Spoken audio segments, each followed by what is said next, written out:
Welcome, everybody. Today, we're going to talk about world models.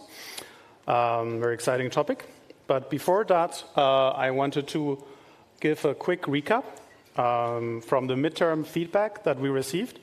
Very excited for all of you that it seems that things that were well received were like the main lectures and especially the guest lectures. And I also put like some comments from the feedback that were kind of like repeated in different words, mostly through the different feedback forms.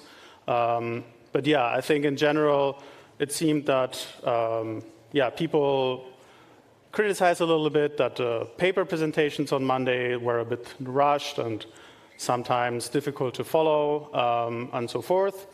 And that people also would appreciate having a break. So it's not like, 2 hours straight of lecture.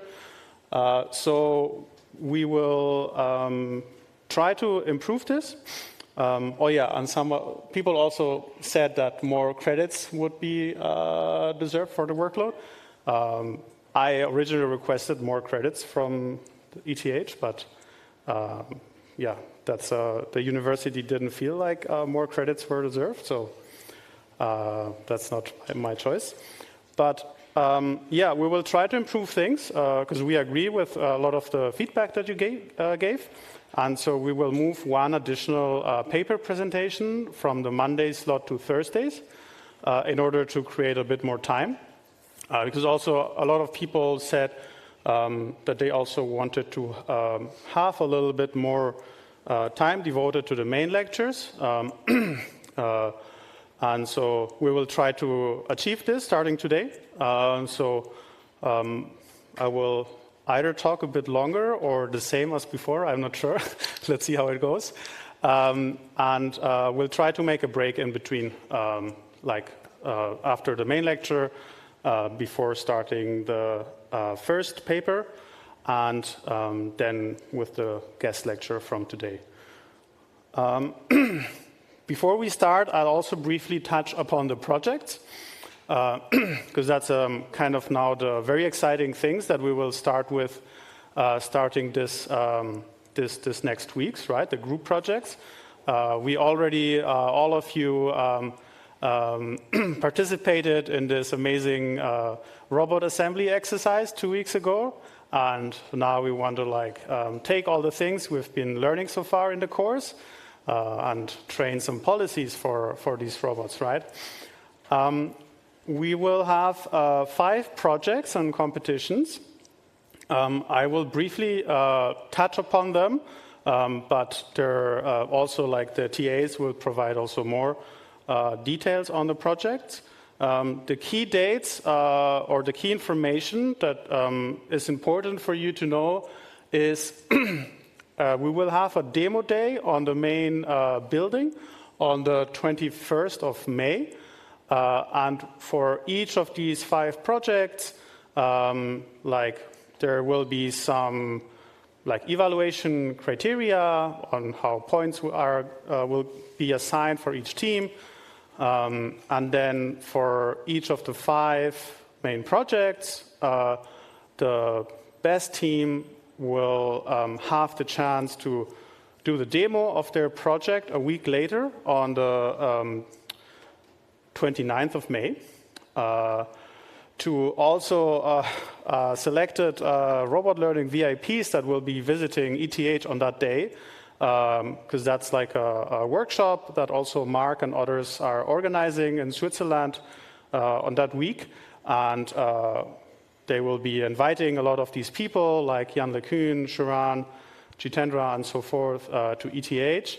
I can't promise that all of them, will come and be there to see your demo, but the chances are very high. And we're trying to make that work. So that also would be a very nice reward. And finally, I'm very excited to announce that we got some support from NVIDIA in terms of compute to support all of your group projects. And so we have around 12,500 hours of H100 compute. And I think it's around 277 H100 compute hours per team. Yeah, we will also give more explanation shortly on how you can access the compute with all the details and so forth. All right. So we are trying to make kind of like one project per main paradigm that we are covering in the lecture, right? And so the first project will be centered around training VLA models.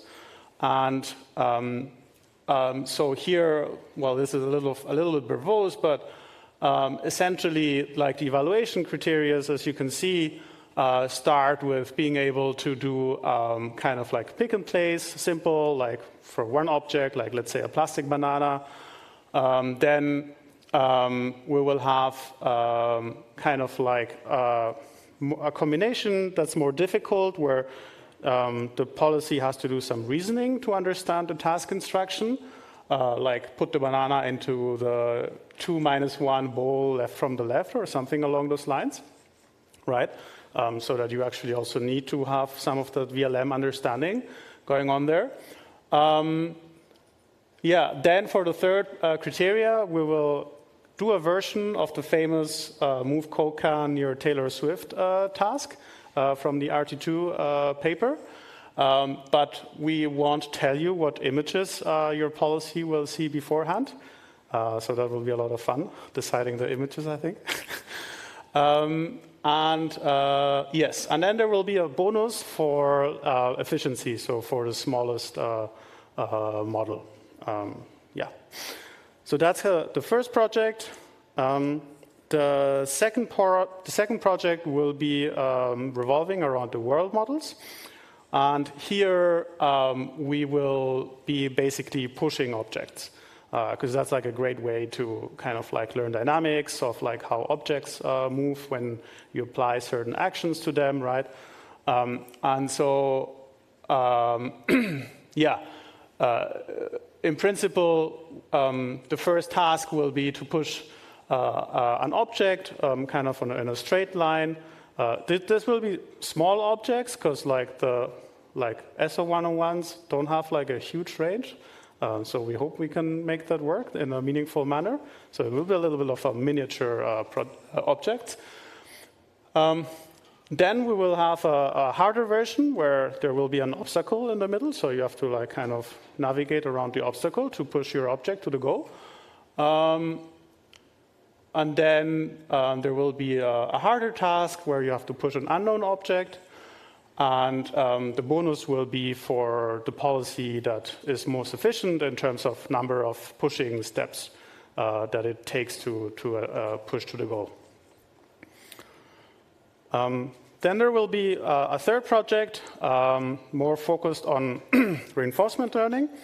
And here we are taking inspiration from the singulation task that we also covered in one of the papers we presented, where essentially you start by learning a pick and place policy that picks up one wooden block and places them in one of the bowls laid out in front of the arm. And this could also be, for example, with BC. It doesn't have to be RL.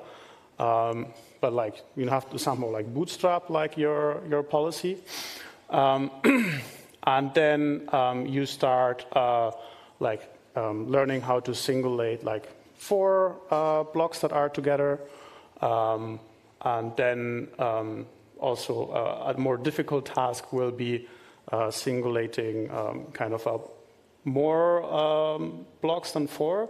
Kind of similar to how you see in the video from the paper. And then the bonus will be again for the fastest singulating policy. The fourth project will revolve around keyboard typing. this will be probably inspired a little bit more towards approaches like CODIS policies, where you can use like LLMs for prompting, and maybe use some predefined motion primitives and so on. Yeah, so you will start by kind of learning how to move like your arm to 4 predefined points on a sheet of paper. Then you will move on to learning how to define, how to press some defined keys on a laptop keyboard. Obviously, like, you will have to attach something to the gripper so you can actually press it, but it shouldn't be too difficult. And then more difficult tasks will be typing words on an unseen keyboard. That's not like yours, but still probably like laptop, like, because it's like too big, the range is not that large. And then bonus also for the fastest spelling of the words. And finally, of course, we had to have a cloth folding task too. Probably like you will want to get inspired by like the diffusion policies we've been covering in the lecture. And so here the milestones will be starting with like grabbing an edge, making one fold, and then like subsequent folds.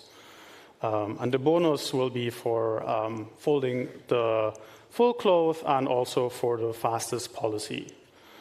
And those are the 5 projects we have. I believe Alexei will send an email with information on how to sign up for each of the projects. Is that right? Yeah. And you will send it today? Okay, perfect. So you will receive information on how to sign up for the projects later today.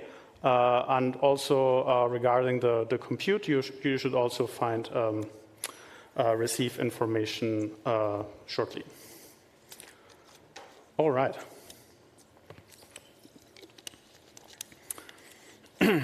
So let's talk about world models. And I want to start by kind of giving like an intuition, like an example of what they are.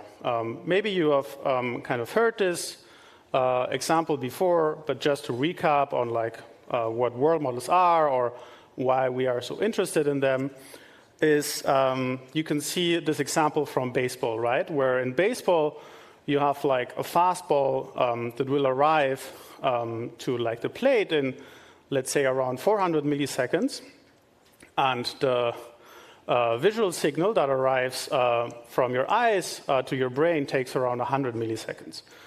And so that leaves only like 300 milliseconds to like process all the scene, decide like on your swing and execute it. And like in principle, it's like not enough time to decide how to act, right? But like batters like hit around 160 kilometer per hour balls in baseball. Like how can they do this, right? Like how can they react so fast? And essentially this is because like we have this internal world model where kind of subconsciously we predict where the ball is going to go, and then we initiate the swing, or the baseballers initiate the swing based on that prediction, not based on just the perception, if that makes sense, right? If it would be only on perception, they would not be able to hit this fast, this fast balls. And so with a good world model, what you can do is essentially you can act ahead of the information that arrives from like the visual input. And that is a concept that we are interested into bringing into machine learning, because if an agent has a good world model, then it can simulate the consequences of its actions, plan ahead, and kind of behave more efficiently, right? So what distinguishes a world model from a policy, right? A policy or a VLA, for example, that we already talked about in the last lecture, essentially asks the question, like, given my current state and my goal, what is like the action I should be taking, right? So it maps the state and goal directly to a sequence of actions. And the world model asks a different question. It asks, given my current state and an action, what will most likely happen next? So it essentially models the transition dynamics, like outputting a distribution over the next states, P of st plus 1, given st and at. And so this matters a lot because like the regular policies or VLAs in principle are therefore a little bit like more blind to physical causality because it doesn't have necessarily an internal representation of why a certain action leads to a good outcome or what the physical consequences of any given action would be, right? It doesn't necessarily have this temporal model of the world.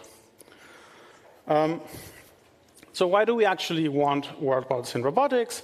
Kind of, I already have said it before. If you have learned this model of dynamics, then you can use it to imagine the future. So instead of immediately committing to an action, you can run, let's say, like a number of rollouts through your world model in your head, kind of score each one, and then only execute the best plan in the real world. This is essentially very powerful because you can explore many hypothetical trajectories for the cost of a single real one in the real world.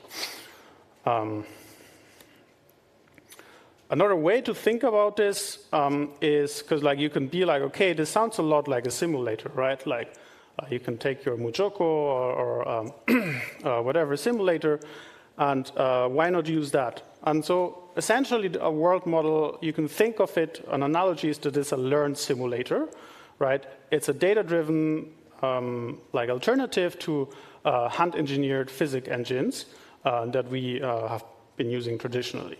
Right, like a simulator with physics is usually built by experts. It has to obey all the physical laws, rigid object dynamics, friction, collision geometry, and so forth.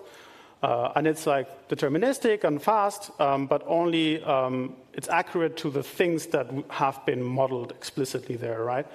Anything that has not been modeled in the simulator, I don't know, maybe it's like deformable objects or biological tissue, then it's not going to like work, right? It's sometimes difficult to model everything accurately because we already seen in the lecture there are like some things that are just like too difficult to model, right? And the world model flips this. So instead of hand coding the physics, you kind of like learn a transition distribution from real interaction data. Right, so any data you can find on robot trajectories, YouTube videos, etc. Like your world model will learn whatever dynamics are present in that data without you having or anyone having to explicitly specify them. And so in principle, therefore, it generalizes to anything that you could capture, let's say, on video, for example. But also, you are bound by the data that you have trained it on, right? So it might be the case that you need like lots and lots of data to learn, for example, physics, right? Which for some things we already have closed forms for. So that's kind of the trade-off. I want to also give a kind of a definition about this because like nowadays the term world model is kind of very hyped and everybody calls their approach to be a world model. In principle, as I said before, it models a distribution over the next states conditioned on the current state, the action taken, and the memory of the past. The memory isn't just like necessary for the partial observability, but also it gives you for example, the context needed for like motion, right? Like if you had like just a single frame, It can tell you like where things are, but the history tells you like where they're going, right? Yeah, so essentially, I think important thing is that in general it needs to be action conditioned, right? Like if you just have a video model that generates video from text, then strictly speaking, this would not be a world model. And so that's like what makes it useful for planning and control, that your agent needs to be able to query if I take a certain action in this state, like what state will I end up with?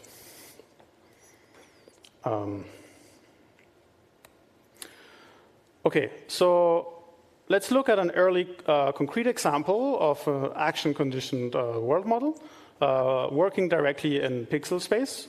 This is work from Chelsea Finn et al. From 2016. And here the key idea is that instead of trying to predict the full frame from scratch, which is a very hard generative modeling problem, we predict the flow field that wraps the current image into the next one. So the model learns, given the current image and the action I'm about to take, how will each pixel move. And so architecturally, it has like some convolutional LSTM and like the architectures that were kind of popular at the time. The important thing here is to know that by using this flow-based prediction rather than predicting full pixels, essentially it makes it like much more tractable to learn, because it's a much easier problem to just model motion instead of like predicting like consistently like visual like pixel objects, right? So it's much more structured and like less likely to hallucinate, for example. How do you use this for robotics actually? So this is the follow-up work called Visual Foresight. And the setup is visual MPC, model predictive control, operating entirely in pixel space. So here the user can specify a goal in different ways, like clicking on a certain pixel and kind of telling then the policy I want to move this object from this pixel to that pixel, or using an image classifier. And essentially, the planner then uses the cross-entropy method that we already saw some lectures ago to iteratively then sample and refine the action sequences. And here, one notable thing is that all the training data was collected autonomously. So this is just like kind of more or less random robot interaction. And then because also the model learns flow, they also show that it generalizes better to unseen objects and so on, because it's easier to generalize motion instead of like generalizing like object-specific tasks. This slide summarizes this kind of full pixel action-conditioned world model framework and its trade-offs. As aforementioned, the benefits are that it's fully self-supervised, it doesn't require human labeling, and the motion objective helps with the generalization to unseen objects because it's object agnostic by approach. But there are some limitations to working directly in pixel space. So for example, here they were using the L2 loss, which leads to blurry predictions, video predictions, because the model will average over uncertainty rather than committing to a sharp outcome, as we also covered in previous lectures. And then if you roll this over, like extended temporal horizon, like this will drift away and errors accumulate. And then, of course, so the model learns flow, but then the visual MPC like operates in pixel space, right? And so evaluating the full image sequences for every candidate actions, a test time is computationally quite expensive. So because of that, right, there is this kind of like other paradigm that asks, what if instead of doing this planning with cross-entropy method in pixel space, what if we compress those observations into a compact latent representation and then did all the dynamics and planning in the latent space, right? And the intuition is that most of the information in a raw image is like not necessarily relevant for control, right? Like there are like a lot of like, let's say, I don't know, background pixels that maybe like it's not really necessary to model or be able to reconstruct to take optimal decisions for manipulation, for example. So here is the general structure of how latent action condition world models work. So it's pretty simple. The observations get encoded into a compact latent code. The dynamic model operates in that entirely in that latent space, and then it maintains a recurrent hidden state, HT, for the memory, predicts the next latent state, and also predicts an imagined reward. And then the policy takes the memory and the latent as an input, and then outputs the actions. And crucially, it does it all in this latent space without doing like interactions in the real environment. And so, yeah, once you have a good world model, you can then train the policy purely in imagination, which is, of course, cheaper than collecting lots of real-world interaction. So this is the original or OG latent action condition world model paper. Though if you want to debate who exactly invented what, you can ask Schmidhuber directly. The architecture has three components: a memory RNN M that takes the latent and integrates it over time. And then it has a small controller, it has a vision model that encodes the observations with a VAE. And then it has the controller C that takes both the latent and the H memory as an input and outputs the actions. And so it's like three kind of the vision, the memory, and the controller kind of as separate modules. So one handles the perception, the other the temporal prediction, and the last one, the control. Yeah, as I said, the vision model is just a VAE. It's the variation autoencoder that we already saw in the lecture. And the reconstruction on the right looks reasonable. It's not perfect, but it kind of captures the structure of the scene. And in general, like for these approaches, we don't necessarily need, like for these latent approaches, we don't necessarily need pixel perfect reconstructions. We just need that the kind of latent variable Z contains enough information for the controller to act on. That's kind of the important bit. And for the memory model, they use an RNN with a mixture density network. And this is kind of important because this way, with the kind of the mixture of Gaussians, they can handle like multimodality in many environments, because you might have like many plausible next states depending on the stochastic elements in your environment. And as we also saw before, a single Gaussian would like average them out. And so essentially the job of the memory model is two things: to track what has been happening in the past via the hidden states, and predicting what will come next as a proper distribution over the latent states. In this paper, the controller is very simple. It's actually just like a single fully connected layer mapping the latent and HT and the latent and the memory states to an action. And so here, kind of the intuition behind this is that the world model should be doing all the heavy lifting in terms of representation so that the controller doesn't need to be expressive. In some later, more modern works that we will discuss later, you will kind of see like a reflection of this idea.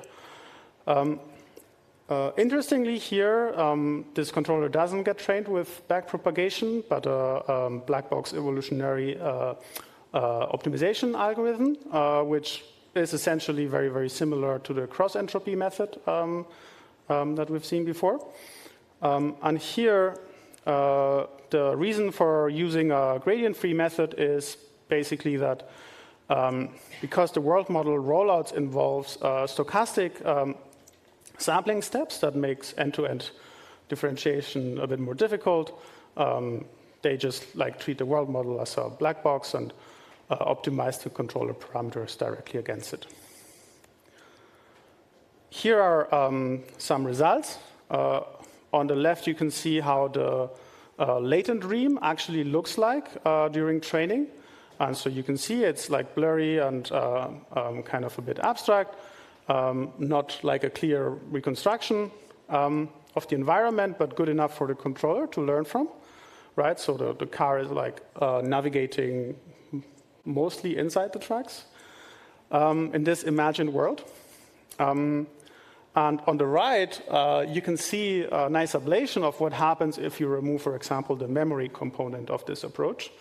So you can see that the car drives almost immediately out of tracks because it can see where it is right now, but without the memory, it doesn't have like a sense for its velocity or the curvature, and it's not able to maybe like anticipate some turns. Here are the two main environments they evaluated on. So the car racing task and the Wisdom, like the first-person shooting game. Yeah, what's notable is it's actually for the shooter game that it's actually quite complex, like both visually, like there are like many enemies moving around in the game, and it's like a much harder perception task than the car racing environment. And like the fact that the VAE can compress that into the latent code that's useful for control, and that the RNN can then predict forward in that space well enough for the controller to train is actually quite strong for like 2018. So it's pretty impressive, actually. Okay, so here is now a fundamental problem with this approach, or with this world models approach, that's worth kind of understanding a bit more carefully. And that is that without priors, it will start drifting very, very easily. So during training, the VAE encodes real observations into the ZT latent, and the RNN is trained on those real latent codes, right? But then during imagination phase, right, there are no real observations, and the RNN has to feed its own hallucinated latents back into itself as the next step. So there is like this kind of fundamental like distribution mismatch here, and that's because the VAE was, let's say, like trained independently of the RNN, for example, right? It encodes the observations, but not the model's beliefs. And so in order to fix this, like you would need to learn a prior of the latent ZT given the memory state HT. So like a distribution over the current latent that's conditioned on the deterministic hidden state HT. And so that's kind of the issue here, that like the RNN receives hallucinated inputs at test time. The fix to this was proposed by the recurrent state space model, or RSSM, that kind of directly addresses this issue. And here the design choice is splitting the latent state into two parts. So there is the deterministic HT flow that goes through the RNN and is never sampled. So it kind of carries the memory across time. And then the second part is to have a stochastic latent ZT that captures the uncertainty around the state, around the current state. And so then during training, you kind of infer the latent ZT from the actual observation. So that's your posterior. And then during imagination, you can sample ZT from a learned prior. That's like the model that we just said that was missing from the Schmidt-Huber paper. That only needs the hidden state HT. So it doesn't require the actual observation, right? And in order to train this prior, they propose using the KL loss that forces this prior to stay close to the posterior during training so that the imagined latents then stay in the region that the model actually understands, right? So it's close in latent space.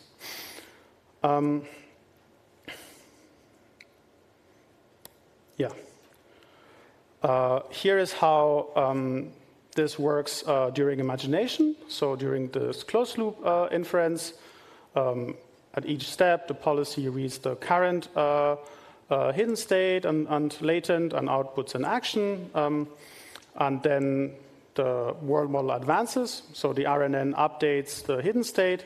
And the next latent is sampled from the prior, conditioned on the new hidden state.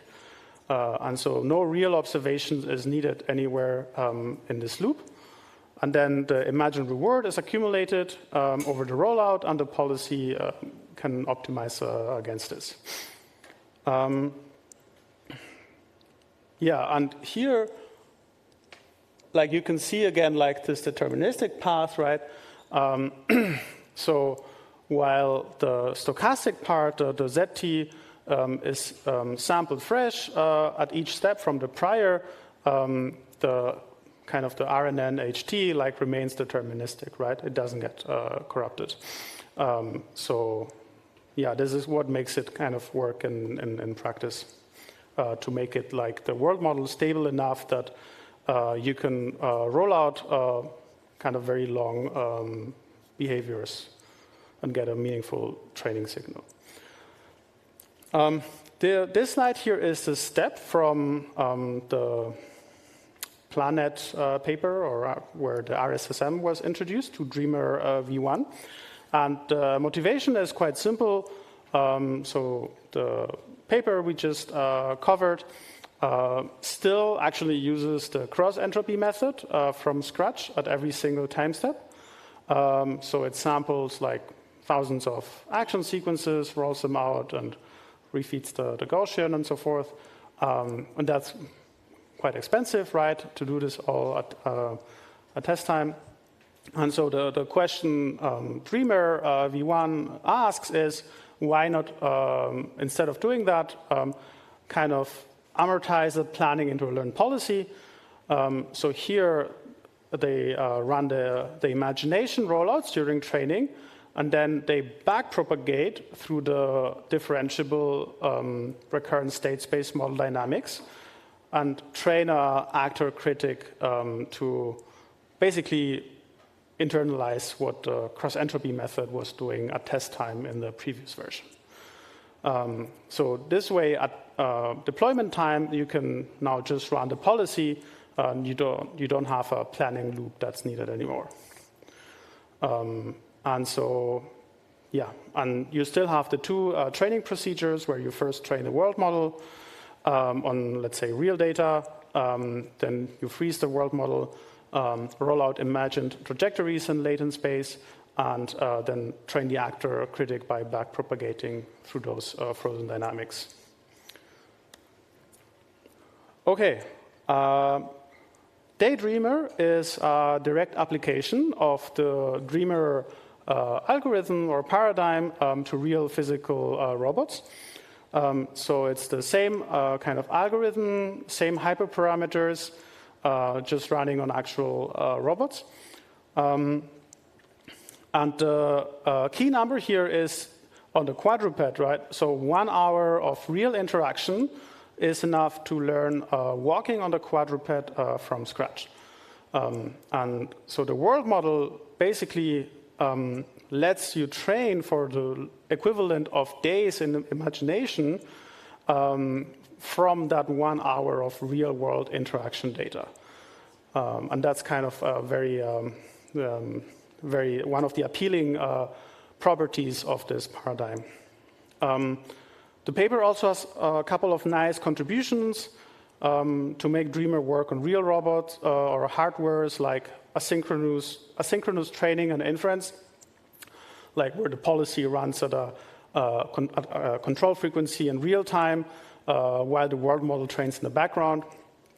I recommend checking the paper for more details.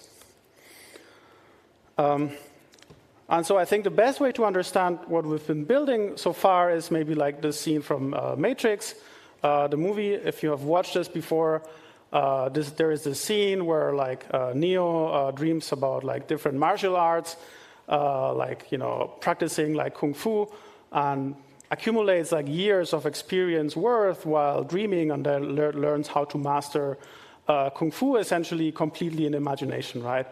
And that's kind of the dream of world models. So don't spend hours like watching your robot like fail in real world. Just build a model that's good enough, train in imagination, and then transfer. To summarize, I mean, if you're interested in this, there's a whole series of Dreamer papers. I summarize kind of the main key points of each of them. So we started like with the Schmidhofer paper. That was kind of the proof of concept. The first one, I think, agent that was purely trained in imagination. Then the key innovation was the RSSM Planet in 2019. Then Dreamer V1 that replaced the cross-entropy method with the actor critic policy. Then in Dreamer 2 and 3, there were like some more improvements to the training per se, like categorical latents, KL balancing, and so forth.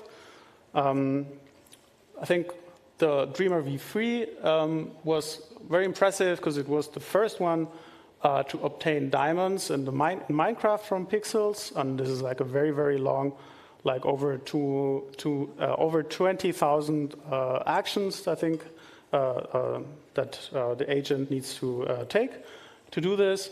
And then last year, Dreamer V4 managed to kind of repeat this, but without any online interaction at all, purely offline.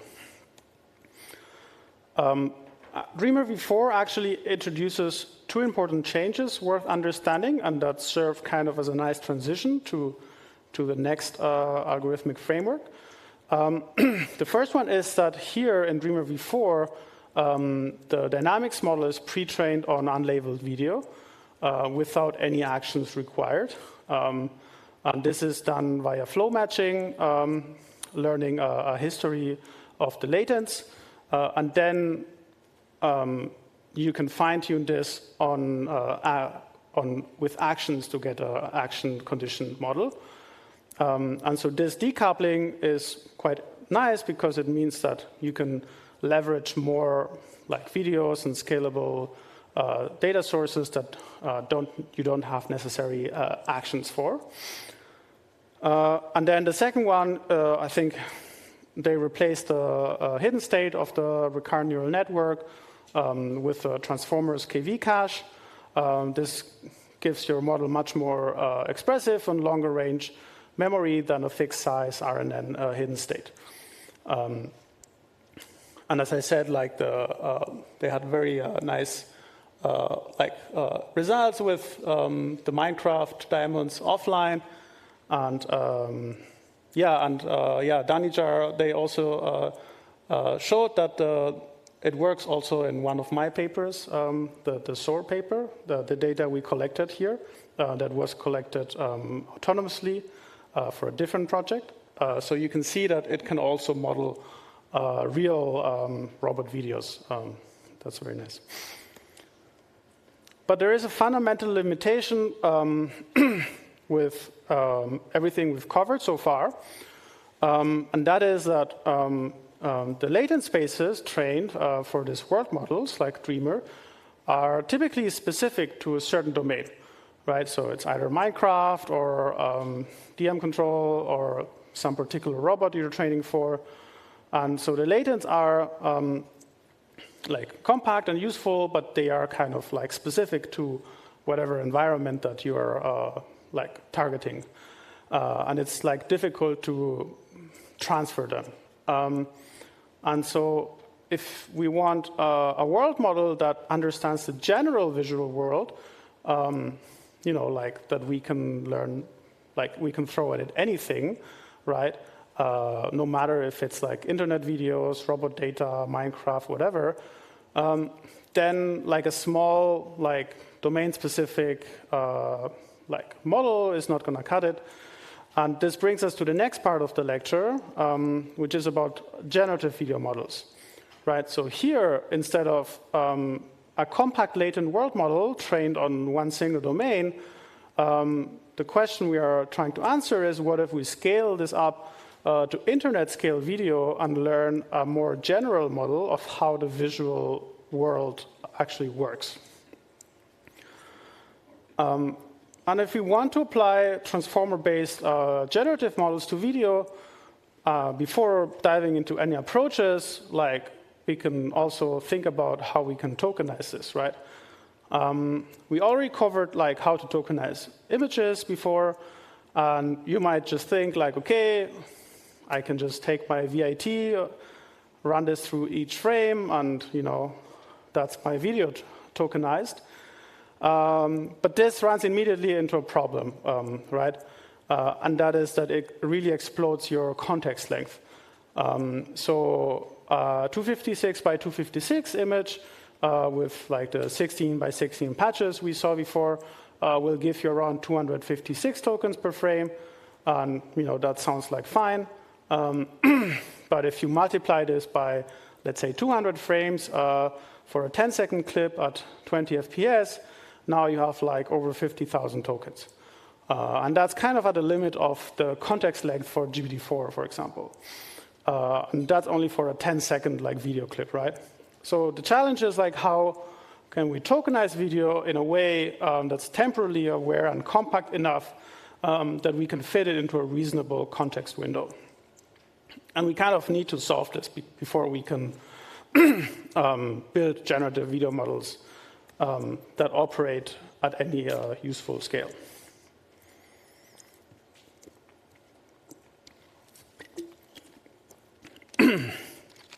So we could probably do a full lecture on video tokenization, but here is kind of the main gist of of things to be aware of. The core problem, as you can guess, is that video is essentially very fundamentally extremely redundant. All right, so consecutive frames are highly correlated, and as we said, like a naive tokenizer will ignore this completely. So there are like three main axes along which you can compress video tokens, and they are typically independent and composable. The first one is spatial compression, right? That's kind of like very obvious. So you can use like deeper encoders, use larger strides, and kind of use like a lot. Use a lot of the VQ style encoders that we also covered in the past lectures to kind of get a more spatial compression. The second axis is temporal compression. This means like merging multiple frames into like a single token. You can do this non-causally, for example, with tupelets, treating a chunk of images as 3D, as a single 3D patch, or you can do this causally by aggregating past frames into a single token while decoding frame by frame. The causal version is, for example, the one that you really want if you want your model to work in streaming or control settings. And for example, Dreamer v4 or, for example, the Cosmos models use some sort of causal video tokenizers. And the last one is doing adaptive compression. So you can think of this as compressing the videos depending on the complexity of the images. So this means that if you have like simple static frames where there is not a lot of things going on, that you will use less tokens to represent those frames or those video snippets. While if the video is very complex, or I don't know, maybe you are doing like your robot task with a pick and place or something, if it's like a dynamic scene, that you assign or allocate more tokens to represent that, because you might want finer details and so on. And and you can combine ideas from these different kind of like compression axes. So, for example, Cosmos has different tokenizers, but for example, one of them applies like eightfold spatial compression. That's like eightfold, and also the same for temporal. So this means that instead of the over 50,000 tokens from like applying the naive frame by frame VAT, like this will compress the same 10-second clip into around 100 tokens. All right. So when we scale to internet video, we kind of hit like another question, which is where do actions live? In the action conditioned world models we've covered so far, the actions are explicitly inputs to the model. So you feed your observations and the future actions in, and you get future states out. And this requires action labeled data, which is usually scarce at internet scale. So there are two kind of alternative paradigms. So the first to this, which we can say that they are like video-based action prediction models. The first one is like a world action model, or WAM. So it's a single model that jointly predicts video and actions end to end. And so unlike the Dreamer-based models where actions are inputs that condition the world model, here in WAMs the actions are outputs.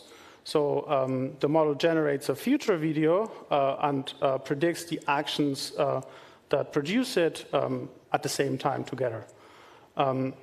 So one also difference with respect to the Dreamer series is that here this typically gets initialized from a general pre-trained video backbone. So the world model knowledge comes also from this pre-trained backbone, rather from just like pure robot interaction data. And Dream Zero is one example of this. The second kind of family is our video action models, or VAMs, where essentially you freeze a video backbone that's been pre-trained on internet video, extract the video features, and now train a lightweight inverse dynamics model, or IDM, on top of it, using only robot data for the IDM part. And so this is, for example, a mimic video approach. And here again, the video backbone is doing the heavy lifting of the dynamics. And the action head just needs to learn the mapping from the visual features to the robot actions, which requires much less data. And so, yeah, so where the actions live essentially gives a little bit of trade-off between the data requirements, scalability, and how tightly the world model is coupled to control, which we will talk a little bit about. At this point in the lecture, you might be wondering, like, okay, didn't we just say before that video is expensive? Why use video backbones at all? Because we said, like, it's very token hungry and it's computationally expensive, right? And I think I kind of already hinted at this, but you can see, again, like what this buys you by looking at what has been until now kind of the state of the art, right, of the VLAs that we've been covering. Because like, if you think about it, like on how like the kind of the VLA paradigm works, right, you typically train, you take a pre-trained VLM, right, that's been pre-trained on some like, I don't know, like captioning visual question answering tasks. And then you fine-tune this into with a large-scale robot teleoperation data. And so the VLM will bring like some semantic pre-trained knowledge, like it knows what cutting a carrot means, but it's been trained on this static image text pairs. And so hence, like, it doesn't have this understanding of temporal dynamics, no sense of how actions change the state, or physical causality, as we said before. And therefore, like, we need to collect lots of robot teleop data to then, like, adapt this model to understand all of this, right? All this like dynamics, like contact physics, what happens when you grasp something. None of that comes from the VLM pre-training. And so you're paying a very high data cost to compensate for a representation that was never designed for control.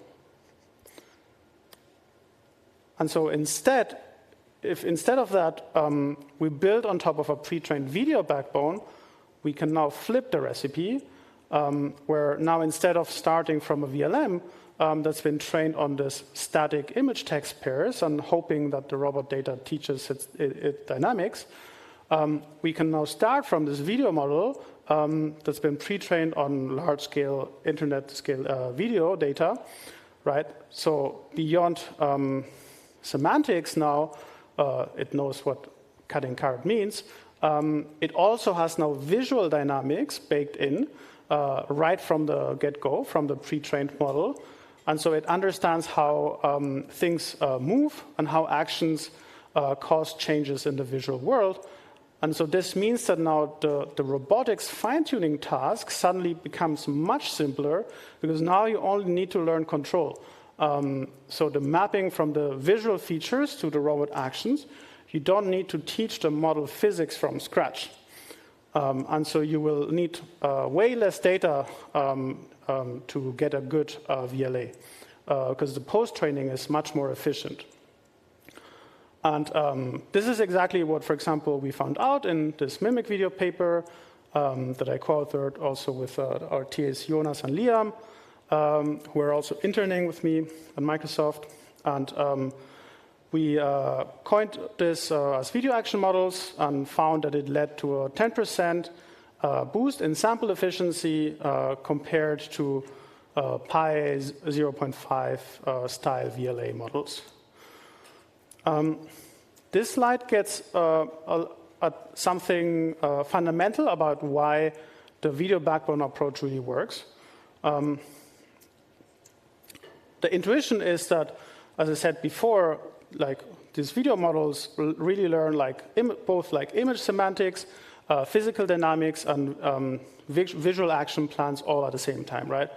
And so if that is true, then, as I said before, the decoder's job should become much more simple, like almost trivial, right?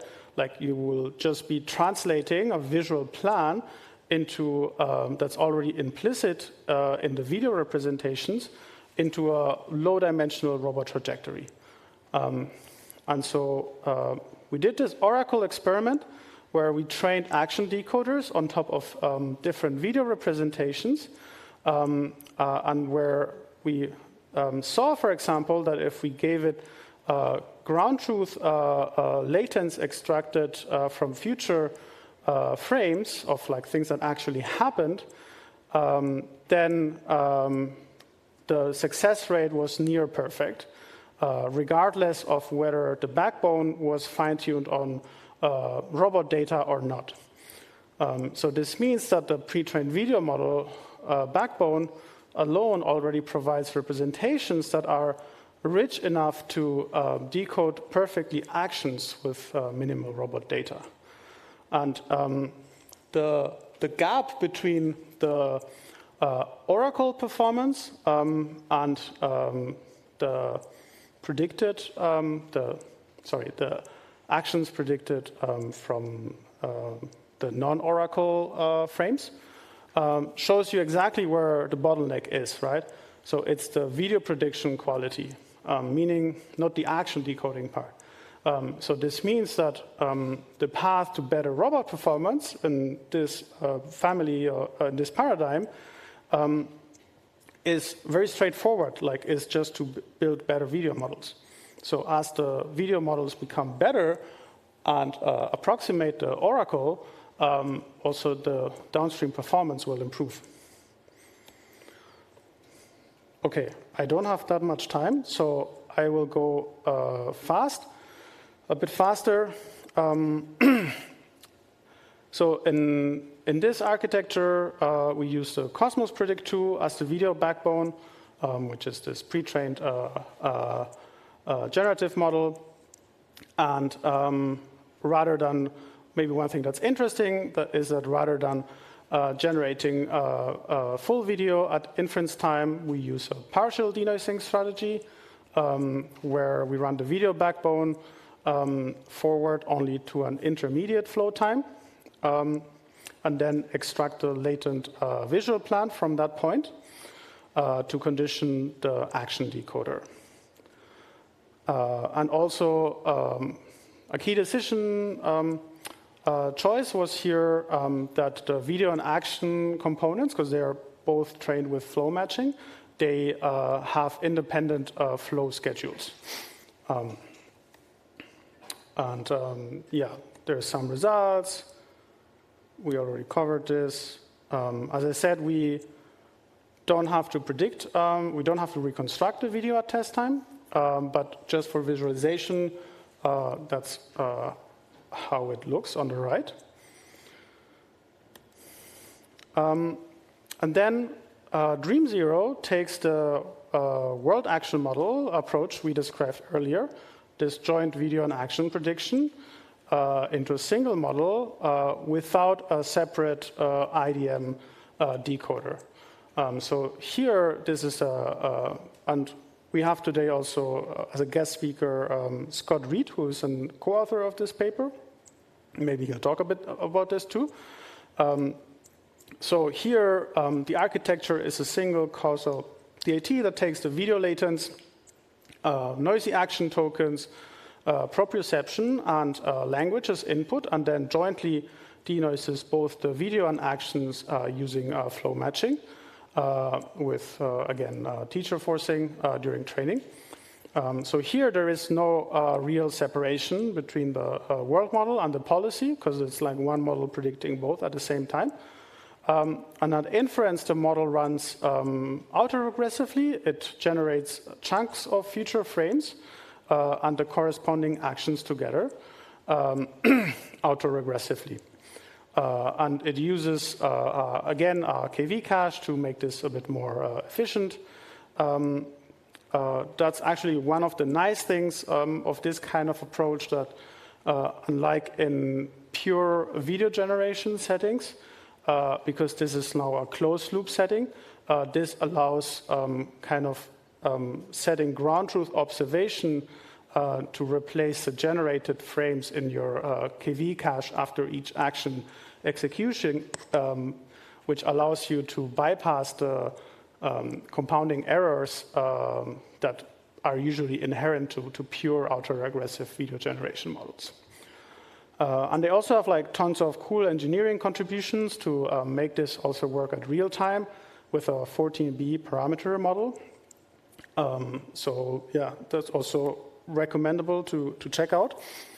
And they also have quite nice results, showing strong generalization with humanoids and also nice few-shot adaptation capabilities. Not all tasks are perfect, as you can see. Also cloth folding or picking up a marker and drawing a circle on the book is still not perfect. But in general, lots of very dexterous tasks, like, for example, also the shoelace knitting. It's pretty impressive. So here is a kind of like a small comparison slide between world action models and video action models, and how they compare across different data, across different axes. Action condition world models win on data in the sense that you can train it with any sorts of data, like successes, failures, play data. So a significantly broader amount of data compared to WAMs. While they need like kind of more task labels for instruction conditioning. So which means that if you use play data, you would need to have some hindsight relabeling at scale. Then WAMs have a bit of an advantage on cross-embodiment because the video backbones are robot agnostic, and only the action decoder needs robot-specific data. And for action condition world models, cross-embodiment learning is kind of an open problem still. Then WAMs have are better at retaining pre-trained capabilities. And action condition models need to learn essentially action conditioning from scratch, which can destroy partially the pre-trained knowledge of the model. And then,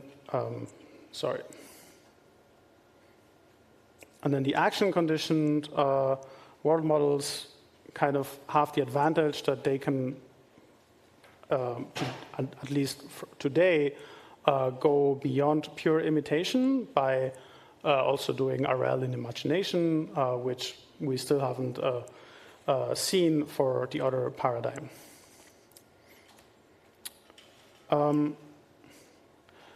To close, everything we've seen so far, so Dreamer, Dream Zero, Mimic Video, etc., all the approaches that we've covered so far typically have a decoder somewhere. So at some point on these approaches, and it varies sometimes like where, there is a decoder that maps back to the pixels to reconstruct.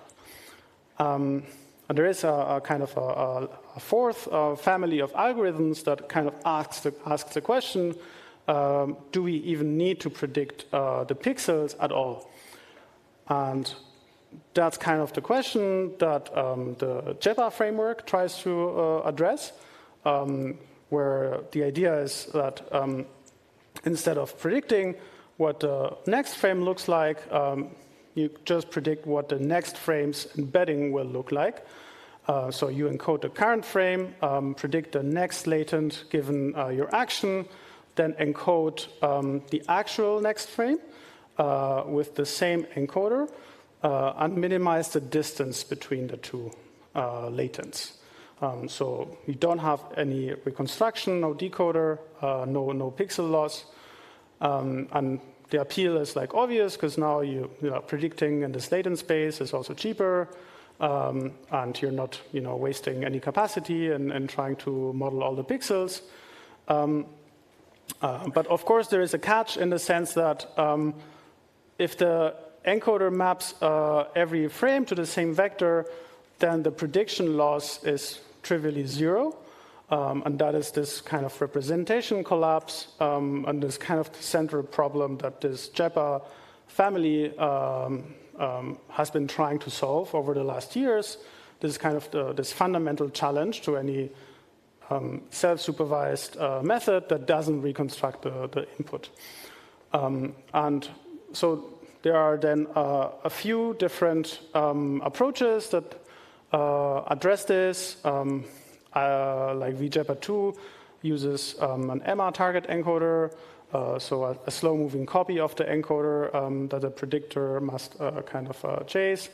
Or the Dino world model uses a pre-trained encoder, but doesn't do then end-to-end learning. And then the most recent work, the world model, uses a Gaussian regularizer that forces the latent distribution to spread out, making this kind of constant vector solutions not possible.